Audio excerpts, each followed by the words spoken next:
आजच्या जात्यावरच्या ओवीला सुगंध आहे कष्टाच्या घामाचा.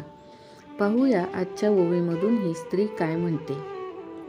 काम करुनी देह लावावा झिजनी, नाही सोनं नाणं मग भरण वजनी.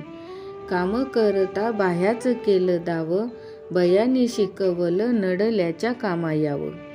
काम करू करू काय कामाची गंमत, पडला अस्तुरी जन्म अंगी पुरुषाची हिंमत.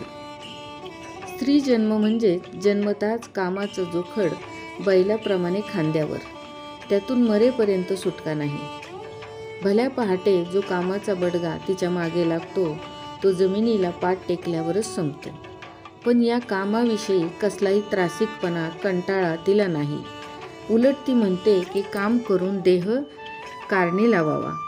हा देह म्हणजे सोन्या नाण्या इतका मौल्यवान नाही की जो तिजोरीत ठेवावा. घरादारात काम करताना अडल्या नडल्याची मदत करताना तिला मोठी हिंमत वाटते.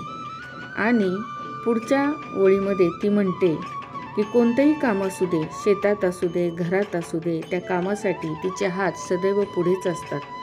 जणू जनावराच्या दाव्याप्रमाणे कितीही कामाचा पसारा असला तरी त्याला आवर कसा घालायचा हे तिला बरोबर माहिती आहे. गरज असेल त्याच्या उपयोगी पडावं अशा तिच्या आईच्या शिकवणीमुळे ती आजही अडल्या नडल्याच्या उपयोगी येते. देवाने हा स्त्री जन्म दिला आहे आणि तो कष्ट करून सत्कारणी लावावा असे या आजच्या जात्यावरच्या ओवीमधून ती व्यक्त करते.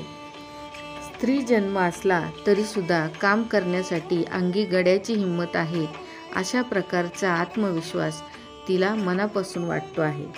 आजच्या या जात्यावरच्या ओवीमधून स्त्रीच्या नाजूक आणि हळव्या अशा व्यक्तिमत्वाबरोबरच शेतात, घरात, दारात काम करणारी आणि पुरुषाच्या हिमतीने उभी राहणारी एक आगळी वेगळी ग्रामीण भागातील जुन्या काळातील महिला आपल्या डोळ्यासमोर उभी राहते.